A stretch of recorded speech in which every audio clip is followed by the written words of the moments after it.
सभी का स्वागत है सोशल स्टडी विथ अनमोल में। ठीक है, जहाँ तक हम लोग सब जान रहे हैं कि DSSB का जो वैकेंसी है वो आ चुका है। ठीक है, कितने सीटों पर है? तो ये हमारा सीट है 5346 सीटों पर आया है। ठीक है, DSSB का जो वैकेंसी आया है कितने 5346 सीटों पर आया है। ठीक है, एग्ज़ाम कब से भराएगा? 9 अक्टूबर से शुरू होगा। अब हम लोग देखते हैं कि क्या क्या उसका सिलेबस क्या है, कैसे है, सोशल स्टडी से रिलेटेड है, उसके बारे में सारा जितना भी चीज़ है हम आप लोग को क्लैरिफाई कर दे रहे हैं। ठीक ना, चलिए तो देखते हैं। पेपर 1 DSSB में दो पेपर होते हैं, एक पेपर 1 होता है और एक पेपर 2 होता है। पेपर 1 में क्या होता है? ठीक है, पेपर 1 में आता है रीजनिंग। पेपर 1 में होता है रीजनिंग। पहला रीजनिंग कितने मार्क्स का होता है? रीजनिंग होता है आपका 20 मार्क्स का। ठीक है, उसके बाद रीजनिंग के बाद देखिए इसमें होता ये है ना, कंप्यूटर CBT टेस्ट होता है, कंप्यूटर बेस्ड टेस्ट होता है।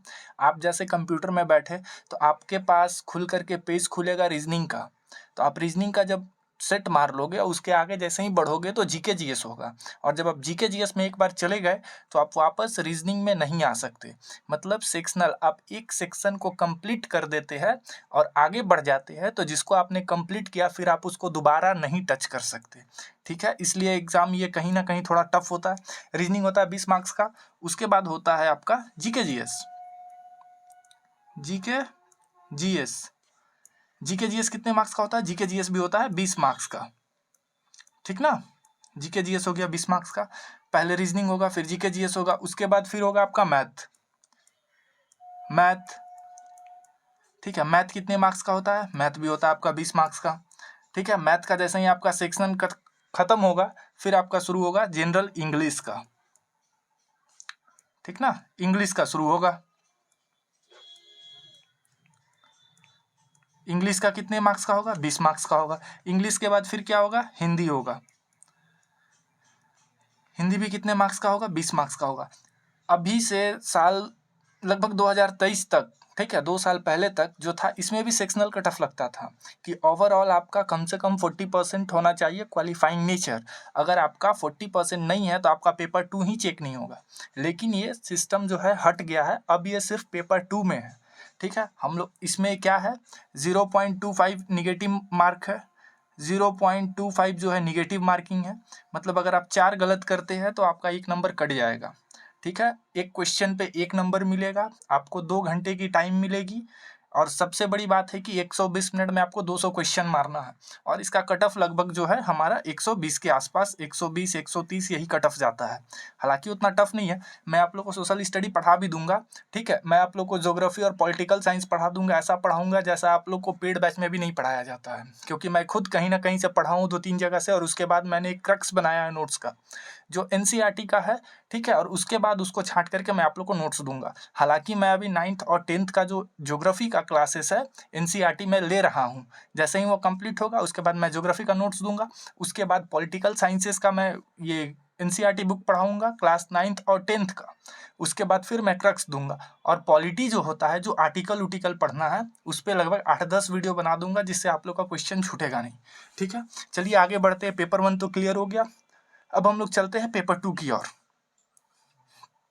पेपर 2 में देखिए इतिहास, हिस्ट्री की बात करते हैं। तो हिस्ट्री में क्या आता है? हिस्ट्री में आता है, हालांकि आपका जो एंशिएंट और मिडाइवल है वो क्वेश्चंस उससे ज़्यादा नहीं आते, 1 से 2 क्वेश्चन आते हैं। आप लोग नहीं भी पढ़ेंगे तो चलेगा। अब आप 1 से 2 नंबर की क्वेश्चन के लिए अब आप खुद को 1 महीना समय तो नहीं दोगे ना। ठीक है, तो इसके लिए क्या करना है, हिस्ट्री में आपका क्वेश्चन आता है ज़्यादातर वर्ल्ड हिस्ट्री से। ठीक ना, वर्ल्ड हिस्ट्री से आता है। ठीक है, उसके बाद दूसरा किस चीज़ से आता है, तो वो आपका आता है मॉडर्न हिस्ट्री। मॉडर्न हिस्ट्री, इसी से ज़्यादा क्वेश्चन देखने को मिलते हैं। अब आप पूछेंगे कि हम लोग पढ़े कहाँ से, तो देखिए DSSB हो गया, या फिर EMRS हो गया, KVS हो गया, NVS हो गया, जितने भी टीचिंग एग्ज़ाम्स है जो TGT का लेता है एग्ज़ाम। ठीक है, तो आपको क्या करना है, सिर्फ और सिर्फ NCERT पढ़ना। यहाँ देखिए क्लास 8 का NCERT है ये। ठीक है, उसके बाद आपका क्लास 9th का NCERT ये रहा, और ये क्लास 10th का NCERT। मतलब हिस्ट्री क्लास 8 में आपको मॉडर्न हिस्ट्री ही पढ़ना है। केवल आप बुक पढ़ लीजिए, उसके बाद आप लूसेंट से रिवीजन कर सकते हैं। ऐसे ही वर्ल्ड हिस्ट्री पढ़ना है तो क्लास 9th की हिस्ट्री एनसीईआरटी और क्लास 10th की हिस्ट्री पढ़ लीजिए, उसके बाद आप लूसेंट से रिवीजन कर लीजिए। ये हुआ टीजीटी के लिए, ठीक ना, सोशल स्टडी का। पीजीटी के लिए तो 11th-12th पढ़ना पड़ेगा।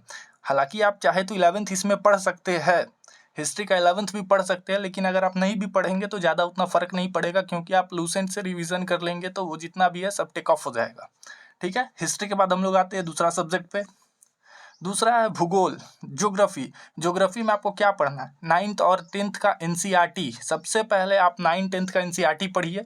अगर आपका इस पे पकड़ हो जाता है तो आप 11th का एनसीईआरटी पढ़ सकते हैं। लेकिन अगर आपका 9th 10th के एनसीईआरटी पे पकड़ नहीं है तो आप 11th की बुक छुएंगे नहीं। और 9th और 10th में सिर्फ इंडियन ज्योग्राफी दिया हुआ है, आप यहाँ से पढ़िए और रिवीजन जा करके लूसेंट से करिए, क्योंकि बहुत सारी चीज़ ऐसी है जो कि लूसेंट में दी हुई है और इसमें नहीं है। लेकिन बेस आपको 9th 10th का ही रखना है, एनसीईआरटी ही रखना है। फिर से बोल रहा हूँ, बेस एनसीईआरटी ही रहना चाहिए। हालांकि मैं अभी ज्योग्राफी का 9th कंप्लीट कर दिया हूँ और 10th कुछ दिनों में कंप्लीट हो जाएगा। उसके बाद मैं फिर आप लोग को नोट्स दूंगा जैसा बोला हूँ, ठीक है। तो यहाँ ध्यान दीजिएगा, क्लास 9th का ज्योग्राफी करिए, क्लास 10th का ज्योग्राफी करिए। अगर ये हो जाता है तो जाकर के आप लोग क्लास 11th का ज्योग्राफी कर सकते हैं, ठीक है। लेकिन वो भी एनसीईआरटी, उससे बाहर नहीं। हाँ, रिवीजन के लिए आप लूसेंट ले सकते हैं। लूसेंट हो गया या खान सर का एक पॉकेट जीके है। हालांकि दोनों एक ही किताब है, कुछ उतना फ़र्क नहीं पड़ता है, लेकिन लूसेंट बहुत पुराना है इसलिए लूसेंट कह रहा हूँ। अब तो नया वाला जो लूसेंट आया वो बहुत बढ़िया कर दिया है, जो 2025 का एडिशन आया है, ठीक है। एक बार देखिए लेकर के। उसके बाद हम लोग बढ़ते हैं राजनीति विज्ञान, पॉलिटी में भी आपको पॉलिटिकल साइंस पढ़ना है। पॉलिटी एक होता है पॉलिटी जिसमें कि आपको आर्टिकल पढ़ना पड़ता है, राष्ट्रपति के बारे में, उपराष्ट्रपति के बारे में, अनुच्छेद क्या है, हाई कोर्ट क्या है, सुप्रीम कोर्ट क्या है, लोअर कोर्ट क्या है, ये सब आप पढ़ते हो। एक होता है पॉलिटिकल साइंस जिसमें आपका आता है चुनावी राजनीति आ गया, चुनाव में क्या क्या ड्रामा चलता है, कैसे है, क्या है, ठीक है। फिर आपका हो जाता है संघवाद आ जाता है। तो ये आपको 9th और 10th में मिलेंगे, जो कि मैं आपको ज्योग्राफी का जैसे ही एनसीईआरटी कंप्लीट होगा मैं इसको भी पढ़ाऊंगा, ठीक ना। पॉलिटिकल साइंस भी मैं पढ़ाऊंगा, आप लोग निश्चिंत रहिए, एकदम एनसीईआरटी लाइन बाय लाइन पढ़ाऊंगा और उसके बाद मैं नोट्स भी दूंगा। तो क्या पढ़ना है एनसीईआरटी में? पॉलिटिकल साइंस क्लास 9th आप देख लीजिए और क्लास 10th देख लीजिए। इसमें क्वेश्चंस जो आते हैं, ये जो होता है ना एक कथन वाला क्वेश्चन इसमें ज़्यादा आता है। उसके लिए आपको क्लास 9th और 10th का आपको पॉलिटी की एनसीईआरटी पढ़नी होगी, जिससे जो आपका दिमाग है वो क्लियर होगा कि हाँ क्वेश्चन कैसे बनते हैं। जब तक आप बुक नहीं पढ़ोगे, ये एनसीईआरटी बहुत भयानक बुक है। इसको अगर आप पढ़ लिए, समझ लिए, तो समझिए कि किसी भी एग्ज़ाम में बैठेंगे तो आपका 70 से 75% क्वेश्चन आपको यहीं से देखने को मिलेगा। पॉलिटिकल साइंस की बात कर रहा हूँ, ज्योग्राफी की बात कर रहा हूँ, हिस्ट्री की बात कर रहा हूँ, ठीक है। आप लोगों ने देख लिया कि क्लास 9th में जो है 9th का पॉलिटी है उसको पढ़ेंगे, पॉलिटिकल साइंस, और क्लास 10th का पॉलिटिकल साइंस हो गया। अब आगे बढ़ते हम लोग, आगे कौन सा सब्जेक्ट है? आगे है अर्थशास्त्र, इकोनॉमिक्स के लिए क्या करिएगा, 9th का जो बुक है, जो 9th का इकोनॉमिक्स का बुक है एनसीईआरटी 9th और 10th पढ़ लीजिएगा, ठीक है। और 2-4 वीडियो कहीं अगर होगा तो यूट्यूब में देख लीजिएगा, इसके लिए आपको नहीं। हाँ, एक चीज़ मैं छोड़ रहा हूँ, पॉलिटिकल साइंस के लिए आपको लूसेंट नहीं पढ़ना है। पॉलिटिकल साइंस के लिए, क्योंकि जो लूसेंट में दिया हुआ है वो पॉलिटी दिया हुआ है, वो पॉलिटिकल साइंस नहीं है, ठीक ना। इसलिए आप लोग को क्या एनसीईआरटी ही बार बार पढ़ना है। अब देखिए अर्थशास्त्र जो इकोनॉमिक्स हुआ आपको बता दिए, कहीं वीडियो सर्च कर लीजिएगा, कोई बढ़िया टीचर मिलेगा तो देख लीजिएगा, ठीक ना। इतना ही।